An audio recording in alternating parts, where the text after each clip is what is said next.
Pelajaran ilmu pengetahuan alam. Nah, pada pertemuan kali ini saya akan membahas mengenai materi dan perubahannya. Untuk lebih lanjut, mari kita simak video pembelajaran berikut ini. Pada pertemuan kali ini, kita akan membahas mengenai materi dan perubahannya. Materi dapat diartikan sebagai segala sesuatu yang memiliki massa dan menempati ruang. Misalnya, air di dalam gelas menempati ruangan bagian dalam gelas. Semua materi juga memiliki massa. Sebagai contoh, batu ditimbang dengan neraca. Pasti neraca akan menunjukkan nilai massa tertentu. Tubuh manusia, hewan, dan tumbuhan juga termasuk materi karena memiliki massa dan menempati ruang.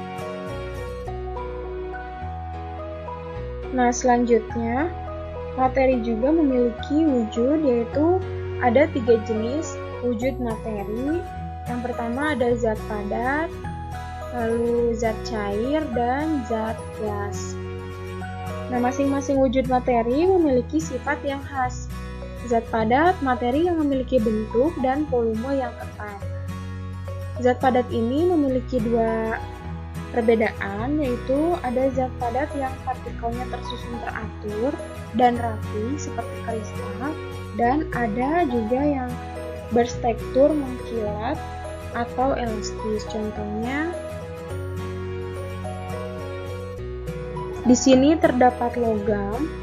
Logam ini contoh dari zat padat yang teratur dan rapi. Selain logam ada es dan kristal dan lain sebagainya. Dan selanjutnya di sini ada lilin. Lilin ini yang berstruktur mengkilat atau elastis. Nah, selain lilin ada juga karet, plastik, dan lain sebagainya. Selanjutnya, zat cair merupakan materi yang memiliki bentuk sesuai dengan wadahnya tetapi volumenya tetap. Permukaan zat cair yang tenang selalu datar. Zat cair selalu mengalir ke tempat yang lebih rendah. Misalnya, air terjun. Zat cair dapat melarutkan beberapa zat seperti garam, gula, dan lain sebagainya. Zat cair dapat menekan ke segala arah. Selanjutnya, zat gas yaitu materi yang memiliki bentuk dan volume yang berubah. Zat gas ini molekul-molekul di dalam zat gasnya terpisah dan bergerak acak dengan kecepatan konstan. Perhatikan gambar berikut ini. Di sini ada zat padat, contohnya batu, zat cair, contohnya air, dan zat gas, contohnya asap yang dihasilkan oleh gas. Selanjutnya di sini ada susunan molekul. Kalian perhatikan di bawahnya ada susunan molekul. Molekul pada zat padat saling menarik yang disebabkan oleh gaya listrik yang kuat, sehingga letaknya sangat berdekatan. Molekul di zat padat ini dalam keadaan bergetar atau tersusun dengan pola yang teratur, sehingga selalu berada dalam posisi yang tetap. Nah, pada zat cair, molekul di dalamnya relatif berdekatan, tetapi bila dibandingkan dengan gas, lebih jauh daripada zat padat. Gerakan molekul-molekul zat cair cukup bebas sehingga dapat berpindah tempat tetapi tidak mudah meninggalkan kelompoknya.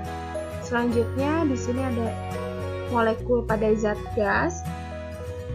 Molekul di dalam zat gas terpisah jauh dan bergerak acak dengan kecepatan konstan, yaitu kecepatan tetap. Gaya listrik di antara molekul ini sangat lemah. Jika suhu zat gas bertambah, maka molekul-molekul dapat bergerak bebas. Nah, selanjutnya kita dapat mengenal suatu materi dan membedakannya dari materi-materi yang lain berdasarkan ciri khasnya yang disebut sifat materi. Sifat materi ini terdapat menjadi 2 kelompok, yaitu Ada sifat fisika, merupakan sifat suatu zat yang berkaitan dengan keadaan fisik zat tersebut. Sifat ini dapat diamati secara langsung dengan indera tanpa mengubah susunan zat-zat penyusun materi tersebut. Dan yang kedua ada sifat kimia. Sifat kimia yaitu sifat suatu zat yang berkaitan dengan interaksi antara zat yang satu dengan zat yang lain. Sifat kimia juga erat hubungannya dengan terbentuknya zat baru. Terdapat beberapa ciri-ciri dari sifat fisika, yaitu yang pertama ada wujud zat, dibedakan menjadi zat padat, cair, dan gas. Wujud zat dapat berubah dari satu bentuk ke bentuk yang lain akibat pengaruh panas. Zat padat dapat berubah menjadi zat cair akibat menerima panas. Sebaliknya, zat cair dapat berubah menjadi zat padat akibat melepaskan panas. Selanjutnya, warna. Setiap benda memiliki warna yang berbeda-beda. Warna zat dapat diamati secara langsung. Warna menjadi ciri khas suatu zat yang membedakannya dengan zat yang lain. Misalnya, susu berwarna putih, karbon berwarna hitam, aluminium berwarna silver, dan lain sebagainya. Selanjutnya, kekerasan. Kekerasan adalah ukuran keras atau lunaknya suatu zat. Kekerasan suatu zat diukur dengan skala Mohs. Selanjutnya, kelarutan. Kelarutan adalah kemampuan suatu zat terlarut untuk larut dalam suatu pelarut. Pelarut yang umum digunakan adalah air. Tidak semua zat dapat larut dalam zat pelarut. Misalnya, garam dapat larut dalam air, tetapi kopi tidak dapat larut dalam air. Kelarutan suatu zat bergantung pada suhu, derajat keasaman, dan jenis pelarut. Selanjutnya, daya hantar listrik. Setiap benda memiliki kemampuan menghantarkan listrik yang berbeda-beda. Benda logam umumnya dapat menghantarkan listrik dengan baik. Oleh karena itu, logam disebut sebagai konduktor listrik. Selanjutnya, kemagnetan. Berdasarkan sifat kemagnetan, benda digolongkan menjadi benda magnetik dan benda non-magnetik. Benda magnetik dapat ditarik kuat oleh magnet, sedangkan benda non-magnetik tidak dapat ditarik oleh magnet. Yang terakhir, titik didih dan titik lebur. Titik didih adalah suhu ketika suatu zat mendidih, sedangkan titik lebur adalah suhu ketika zat padat berubah menjadi zat cair. Selanjutnya, ciri-ciri pada sifat kimia. Yang pertama, mudah sukarnya terbakar. Bensin dan air sama-sama zat cair. Namun, sifat keterbakaran keduanya sangat berbeda. Bensin sangat mudah terbakar, ya kan? Nah, sedangkan air tidak bisa terbakar. Bahkan air digunakan untuk memadamkan kebakaran. Selanjutnya, mudah sukarnya membusuk. Reaksi kimia pada makanan dan minuman dapat menyebabkan pembusukan.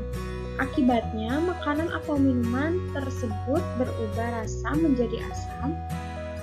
Misalnya, nasi yang dibiarkan berhari-hari akan menjadi nasi basi karena bereaksi dengan udara. Nah, selanjutnya, mudah sukarnya berkarat. Sifat kereaktifan suatu zat akan memicu terjadinya korosi. Korosi terjadi karena logam mudah bereaksi dengan oksigen, air, dan zat-zat elektrolit seperti asam. Besi mudah sekali berkarat jika dibiarkan di udara terbuka. Oleh karena itu, untuk konstruksi bangunan dan jembatan, penggunaan besi sering digantikan oleh bahan yang lebih tahan karat, misalnya baja. Selanjutnya, mudah sukarnya meledak. Ada bentuk interaksi zat dengan oksigen di alam yang bersifat mudah meledak, seperti magnesium, uranium, dan natrium. Ledakan suatu zat akan menaikkan suhu dan menghasilkan gas. Nah, selanjutnya, racun. Terdapat beberapa zat yang memiliki sifat kimia beracun, antara lain insektisida, lalu pestisida, fungisida, herbisida, dan rodentisida. Zat beracun tersebut digunakan manusia untuk membasmi hama, baik serangga maupun tikus. Selanjutnya, perubahan materi. Perubahan materi melibatkan perubahan sifat dari materi itu sendiri. Perubahan sifat ini ada yang hanya melibatkan perubahan sifat fisikanya saja, tetapi ada juga yang melibatkan perubahan sifat kimianya. Biasanya perubahan sifat kimia suatu materi selalu melibatkan juga perubahan sifat fisikanya. Perubahan materi ini terbagi menjadi dua kelompok, yaitu ada perubahan fisika dan perubahan kimia. Perubahan fisika, perubahan zat yang bersifat sementara dan tidak menghasilkan zat baru. Perubahan yang terjadi hanya dalam bentuk, wujud, dan warna, tetapi tidak mengubah susunan zat tersebut. Misalnya, contoh perubahan fisika terjadi pada peristiwa es membeku. Es berasal dari air yang didinginkan. Wujud es dan air berbeda, namun susunan partikel keduanya tetap sama. Jika es dibiarkan di udara terbuka, maka lama-kelamaan es akan mencair dan berubah wujud menjadi air kembali.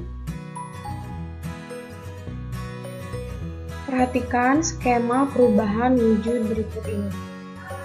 Di sini terdapat cair, perubahan wujud membeku menjadi padat, lalu padat, perubahan wujudnya mencair menjadi cair. Contohnya dalam pembuatan es batu. Nah, di sini terdapat padat, menyublim menjadi gas, dan gas mengkristal menjadi padat. Coba kalian sebutkan contohnya perubahan wujudnya apa? Dan gas mengembun menjadi cair, cair menguap menjadi gas. Kalian tulis di kolom komentar contoh perubahan wujudnya apa saja.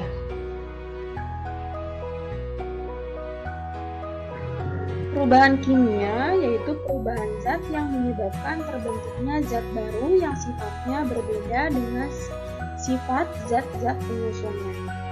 Perubahan kimia bersifat permanen atau tidak dapat kembali ke bentuk semula. Perubahan kimia biasanya selalu disertai dengan reaksi kimia. Pada pembakaran kayu, misalnya pembakaran kayu menghasilkan arang kayu. Jika dibandingkan antara kayu dan arang kayu, keduanya memiliki jenis dan sifat yang berbeda. Oleh karena itu, pembakaran kayu bukan perubahan fisika, tetapi termasuk perubahan kimia.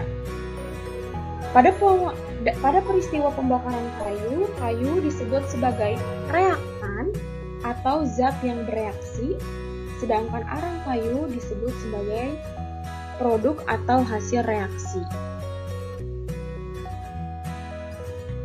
Contoh lain pada perubahan kimia, di sini ada nasi yang berjamur, lalu ada besi yang berkarat, dan fotosintesis pada tumbuhan.